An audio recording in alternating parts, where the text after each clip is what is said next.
Hello everyone. आज हम start करेंगे geography class 7 chapter 2 that is inside our earth. चलिए इस चैप्टर को स्टार्ट करते हैं। The earth our homeland. Earth क्या है? हमारा घर है जहाँ हम रहते हैं। वो किस तरह का प्लैनेट है? Is a dynamic planet. Dynamic dynamic मतलब जो कंटिन्यूसली चेंज होते रहता है, चेंजेस आते रहते हैं, उसे हम कहते हैं डायनामिक। तो हमारा प्लैनेट भी, अर्थ भी क्या है? एक तरह से डायनामिक है। ठीक है, चलिए अब आगे देखते हैं। इट इज कॉन्स्टेंटली, कॉन्स्टेंटली मतलब एक निश्चित रेट से, एक फिक्स्ड रेट से undergoing changes inside and outside. तो एक फिक्स्ड रेट से इसके अंदर चेंजेस हो रही हैं। इनसाइड ऑफ द अर्थ भी चेंज हो रहा है और आउटसाइड ऑफ द अर्थ भी चेंजेस अकर कर रही हैं। इसीलिए हम इसे कहते हैं डायनामिक प्लैनेट। ठीक है, कौन? द अर्थ।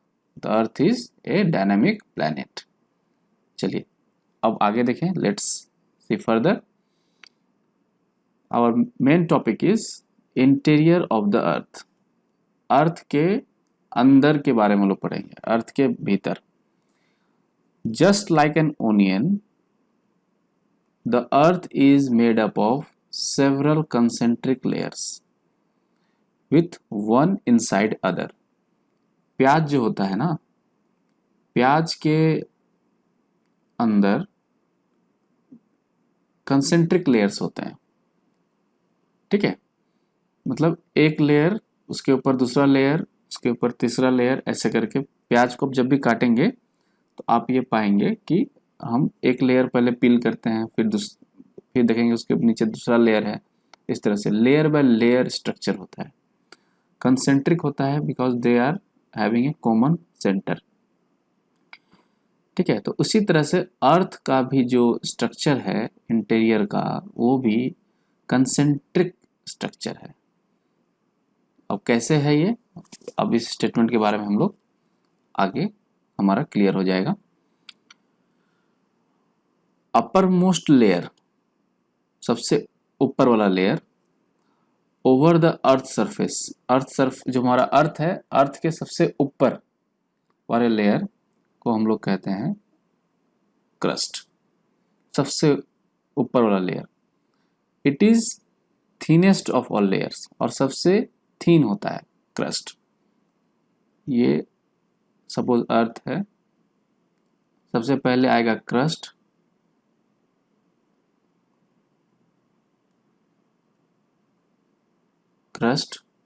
फिर मेंटल, फिर कोर, फिर कोर में भी आउटर कोर और इनर कोर। देखिए प्याज जैसा है ना, ये हो गया हमारा crust. This is called crust. तो क्रस्ट के बारे में कहा गया है कि it is upper most layer. ठीक है, सबसे अंदर है इनर कोर, आउटर कोर, फिर मेंटल, फिर ये क्रस्ट। क्रस्ट हमारा सबसे बाहरी लेयर हुआ, आउटर मोस्ट लेयर। ओके, ठीक है, और सबसे पतला लेयर है, मतलब इसकी जो विड्थ होगी ना, ये विड्थ, ये सबसे मतलब कम है, थिनेस्ट है। It is about 35 kilometre on the continental masses and 5 kilometre on the oceanic floor. अब ये क्या चीज़ है, इसको समझने की कोशिश करते हैं। अर्थ है, अर्थ के ऊपर लैंड मास भी है, जिसे हम लोग कॉन्टिनेंटल मास कह सकते हैं, और ओशियंस हैं, और ओशियंस के नीचे ओशियन फ्लोर्स हैं। तो यदि हम ऐसे फ्लैट लेके समझते हैं, सपोज ये है, ये हमारा हो गया सपोज कॉन्टिनेंटल मास मतलब लैंड, और ये हो गया सपोज ओशियन। ये ओशियन है, तो ओशियन के नीचे आ गया हमारा ओशियन फ्लोर, ओशियन फ्लोर। अब कॉन्टिनेंटल मास से जब हम नीचे जाएंगे तो हमें 35 किलोमीटर नीचे जाना पड़ेगा, वहां तक हमारा क्या है, क्रस्ट है। और क्योंकि ओशियन गहरे होते हैं तो हमें ओशियन फ्लोर से मापेंगे तो ये 5 किलोमीटर ही होता है। 5 kilometre from ocean floor and 35 kilometre from continental masses, ये कहा गया है। ठीक, कॉन्टिनेंटल मास ऊंचा होता है और ओशन फ्लोर नीचे होता है और पानी उसके ऊपर होता है, तो इसीलिए वहां से दूरी घट जाती है। ठीक है, चलिए अब आगे देखते हैं। The main mineral constituents of continental mass क्या है, सिलिका एंड एल्यूमिना। कॉन्टिनेंटल जो मास है हमारा, जहाँ पे कॉन्टिनेंट्स हैं, वहाँ वो किस चीज़ से बना हुआ है, वो किस मिनरल से बना हुआ है। तो बेसिकली जो मेन मिनरल कॉन्स्टिट्यूएंट जिससे बना हुआ है हमारा कॉन्टिनेंटल मास, वो है सिलिका एंड एल्यूमिना। ये दो मिनरल्स हुए, सिलिका एंड एल्यूमिना। ठीक है, इसे शॉर्ट में हम कहते हैं सियाल। सियाल क्यों कहते हैं, सिलिका का SI ले लीजिए और एल्यूमिना का AL ले लीजिए और बन जाएगा आपका सिलिका का SI और एल्यूमिना का AL मिला के हम उन्हें बनाया सियाल। शॉर्ट में से क्या कहते हैं, सियाल। तो main mineral constituent of continental mass क्या हुआ, sial. Sial means silica and alumina. ठीक है, चलिए अब आगे देखते हैं। ओशियनिक क्रस्ट, ये तो हमने कॉन्टिनेंटल मास का पढ़ा। अब ओशियनिक क्रस्ट मतलब क्रस्ट जिसके ऊपर क्या है, ओशियन एग्जिस्ट कर रहा है। ओशियन क्रस्ट किस चीज से बना हुआ है, वो उसका मेन मिनरल कंस्टिट्यूएंट क्या है। तो ओशियनिक क्रस्ट का मेन मिनरल कंस्टिट्यूएंट फिर से silica and new mineral magnesium. Silica दोनों में है, ये याद रखिएगा। डिफरेंस क्या है, वहां पे कॉन्टिनेंटल मास में एल्यूमिना होता है और यहाँ पर मैग्नीशियम है। फिर उसी तरह से सिलिका का SI ले लीजिए और मैग्नीशियम का MA ले लीजिए, स्टार्टिंग 2 लेटर्स, और ये बन जाएगा सीमा।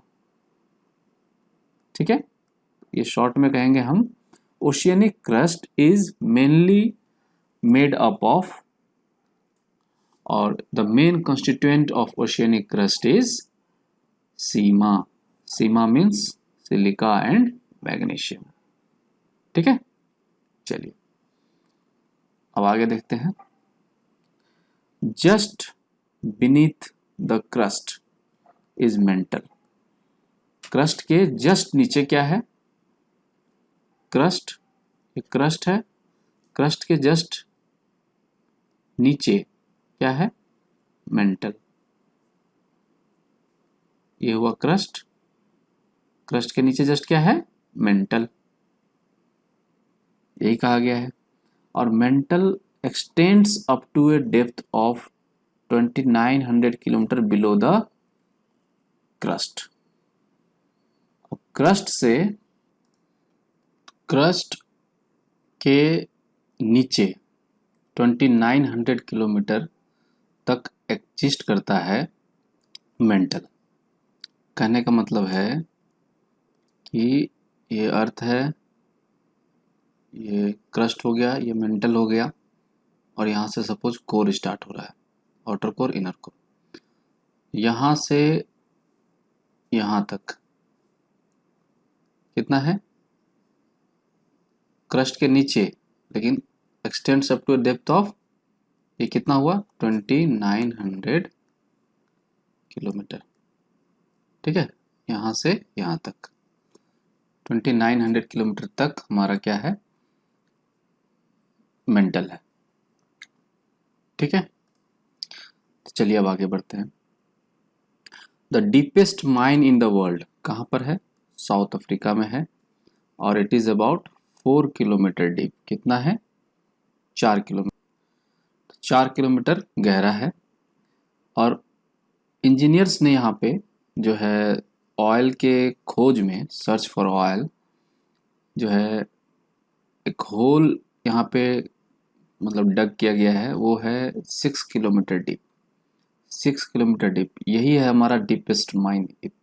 इतनी गहराई तक हम गए हुए हैं अर्थ के नीचे अंदर, 6 kilometre only. Okay, 6 kilometre hole बनाया गया। होल कितना है? 6 kilometre deep in the search, वो भी तेल के खोज में ऐसा किया गया है। चलिए, to reach the centre of the earth, earth के सेंटर तक पहुंचने के लिए, जो कि पॉसिबल नहीं है, which is not possible, you will have to dig. कितना गहरा हमें होल जो है डिग करना पड़ेगा? 6000 किलोमीटर। 6000 किलोमीटर डीप होल जब हम यहाँ से बनाएंगे इस तरह का, और इसकी 6000 किलोमीटर इसकी लेंथ होगी ऊपर से नीचे, इतनी गहरी होगी, तब हम सेंटर ऑफ द अर्थ पहुंच पाएंगे। अब वो भी कहाँ पर? ओशियनिक फ्लोर से, है ना। ओशियनिक फ्लोर से हम डिग करेंगे तो हमें कुछ कम गहरा करना पड़ेगा, नहीं तो कॉन्टिनेंटल मास से तो और गहरा जाना पड़ेगा। और हमने अभी तक किया कितना है? 6 किलोमीटर ओनली। इसलिए मैं कह रहा हूँ इट इज़ नॉट पॉसिबल, क्योंकि वहाँ एक्सेसिव हीट होता है, काफ़ी हीट होता है। ठीक है। Inner most layer is the core. सबसे इनर मोस्ट लेयर कौन सा हुआ? कोर। Radius of 3500 kilometre. देखिए, ये अर्थ, थिनेस्ट लेयर क्रस्ट, फिर मेंटल, फिर कोर। ये कोर है, ठीक है। तो कोर का रेडियस कितना है? ये सेंटर ऑफ द अर्थ से कितना है? ये है हमारा 3500 किलोमीटर, ठीक है। 3500 किलोमीटर रेडियस है, जिसमें यहाँ कोर में inner core and outer core दोनों आ रहा है, ये ध्यान देने की बात है। प्लस हमारा जो कोर है वो किस चीज से बना हुआ है? निकल and iron. Core is made up of निकल एंड आयरन। निकल और आयरन बना हुआ है। पहला 2 लीटर ले लीजिए निकल का, Na। आयरन मतलब हुआ फेरस, फेरस हो गया, तो फेरस का Fe, फेरस, फेरस का हमको Fe ले लेना है, तो हो गया नाइफ। और यू कैन से इट निफे। निकल का नी, फेरस का फे, तो निफे भी कह सकते हैं इसको। याद रखना है जो भी आप इसे प्रोनाउंस करें। चलिए, the central core has very high temperature and pressure. मैंने कहा कि वहाँ जाना इम्पॉसिबल है, क्योंकि वहाँ काफ़ी ज़्यादा टेम्परेचर होता है और काफ़ी ज़्यादा प्रेशर भी होता है। सेंट्रल कोर, सेंट्रल कोर मतलब इनर कोर, ठीक है, इनर कोर, ठीक है। चलिए, the crust forms only 1% of the volume. जो भी हमारा अर्थ का टोटल वॉल्यूम है, इसका ओनली जो 1% है ना, 1% है क्रस्ट, 84% है मेंटल। मेंटल जो है ना, ये ज़्यादा मतलब हमारा वाइड है, 84%। क्रस्ट तो ओनली 1% हो गया, मेंटल हमारा 84% हो गया। और कोर जो है, inner core and outer core दोनों मिला के, मैं अभी एक ही शो कर रहा हूँ, जस्ट कोर शो कर रहा हूँ। इनर कोर इसमें और अंदर में मान सकते हैं। तो core total inner plus outer core मिला के कितना हो गया? 15%। ये है टोटल हमारा composition by volume of different layers of the earth. So taking the whole volume of the earth 100%, we are having crust कितना है 1%, mantle 84% एंड कोर 15%। ठीक है, ये हमें याद रखना है, बहुत इंपॉर्टेंट है ये चीज। और जैसा कि हम जानते हैं रेडियस ऑफ द अर्थ कितना है 6371 किलोमीटर। ये टोटल रेडियस ऑफ द अर्थ हुआ फ्रॉम द सेंटर से लेके हमारा ऊपर तक, आउटर सरफेस ऑफ द अर्थ। ठीक है, चलिए आगे बढ़ते हैं। अब नेक्स्ट टॉपिक हमारा है rocks and minerals. Rocks and minerals के बारे में देखते हैं। Earth crust is made up of various types of rocks. Any natural mass of mineral matter that makes of earth crust is called a rock. ठीक है, पहला point है कि हमारा जो अर्थ क्रस्ट है, क्रस्ट समझ गए ना, इसमें वेरियस टाइप्स ऑफ रॉक्स से बना हुआ है, बहुत अलग अलग तरह के रॉक से बना हुआ है। और घुमा के ये कह सकते हैं हम कि कोई नेचुरल मिनरल मैटर, नेचुरल मास है ऑफ मिनरल मैटर, ठीक है, जिससे हमारा अर्थ क्रस्ट बनता है, that makes of earth crust, उसे हम क्या कहेंगे रॉक। ठीक है, वो रॉक हुआ। तो हमारा earth crust natural mass of mineral matter, जिसे हम रॉक कहते हैं, उससे बना हुआ है। प्लस ये कह सकते हैं कि और इस तरह के अलग अलग तरह के different types of various types of rocks are found in earth crust, earth crust में पाया जाता है, या अर्थ क्रस्ट इस तरह के वेरियस टाइप ऑफ रॉक से हमारा अर्थ क्रस्ट बना हुआ है, ये कह सकते हैं। ठीक है, चलिए, rocks can be different colour, size और टेक्सचर। हाँ, रॉक्स के कई कलर होते हैं, different colours, different sizes and different textures. ठीक है, all the rocks have different colours, sizes and textures. अब हम पढ़ेंगे major types of rocks.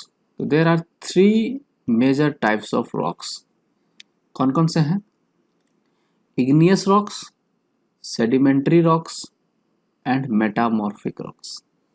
3 major types of rocks are igneous rocks, sedimentary rocks and metamorphic rocks. Igneous rocks. Igneous word is a derived from Latin word that is ignis. Ignis का मतलब होता है fire, आग। ठीक है। Now sedimentary is derived from Latin word sedimentum. Sedimentum मतलब क्या होता है? To settle down, settle down। ठीक है, बैठ जाना। मेटामॉर्फिक जो है ये ग्रीक वर्ड है, this is not Latin word, this is Greek word, that is metamorphose. Metamorphose Greek word से मेटामॉर्फिक हमारा लिया गया है टर्म। और मेटामॉर्फोज का ग्रीक में क्या मतलब होता है? चेंज ऑफ फॉर्म, मतलब रूप का बदलना, एक रूप से दूसरा रूप में बदलना, चेंज ऑफ फॉर्म। ठीक है, तो ये हो गया हमारा 3 टाइप के रॉक्स को कहाँ से इनके नाम को डिराइव किया गया है और उसका मतलब क्या है, ये हमने देख लिया। ठीक है, अब इन रॉक्स के बारे में हम डिटेल्स में आगे पढ़ेंगे। Rocks thus formed are called igneous rocks. Sorry, I missed one line. When the molten magma cools, it becomes solid. जो हमारा वोल्केनो होता है, वोल्केनो जब इरप्ट होता है तो मैग्मा निकलता है, लावा। ठीक है, तो जब तक ये इसके अंदर रहता है इसको हम लोग क्या कहते हैं, मैग्मा। मैग्मा जब बाहर आता है तो क्या हो जाता है, that is we call it lava. ठीक है, तो होता क्या है कि मोल्टेन मैग्मा, जो मैग्मा जो यहाँ मोल्टेन फॉर्म में है, ये ठंडा हो जाता है। मैग्मा कूल्स, ठंडा हो जाएगा तो क्या बन जाएगा, तो will become some solid. Liquid से क्या हो जाएगा, लिक्विड टू सॉलिड, इसका फॉर्म चेंज हो जाएगा। ठीक है, लिक्विड से सॉलिड में ठंडा होने के बाद कोई भी चीज़ क्या होता है, उसका फॉर्म चेंज होता है, लिक्विड है तो वो सॉलिड हो जाएगा। ठीक है, तो सॉलिड होने के बाद ये एक रॉक का फॉर्मेशन होता है, और उस रॉक को कहते हैं हम इग्नियस रॉक्स, और इसको हम प्राइमरी रॉक्स भी कहते हैं। प्राइमरी रॉक्स, सबसे प्राथमिक जो रॉक है, सबसे पहला जो रॉक का फॉर्मेशन होता है वो क्या है, इग्नियस रॉक्स। ठीक है, तो मोल्टेन याद क्या रखना है हमें, मोल्टेन मैग्मा कूल्स डाउन, ठंडा हो जाता है, और उसके वजह से जो सॉलिड फॉर्मेशन होता है, सॉलिड रॉक फॉर्म होता है, जिसे हम कहते हैं इग्नियस रॉक। ठीक है, ये याद रखना है। अब इसमें भी देखिए आगे क्या है कि इग्नियस रॉक्स दो टाइप के हो जाते हैं फिर, एक होता है इंट्रूसिव रॉक, एक होता है एक्सट्रूसिव रॉक। ठीक है, इंट्रूसिव इग्नियस रॉक कितने प्रकार के हुए, intrusive igneous rock and extrusive igneous rock, दो टाइप के हो गए इग्नियस रॉक्स। अब क्या है इन दोनों टाइप में डिफरेंस, किसे कहते हैं इंट्रूसिव, किसे कहते हैं एक्सट्रूसिव, चलिए आगे देखते हैं।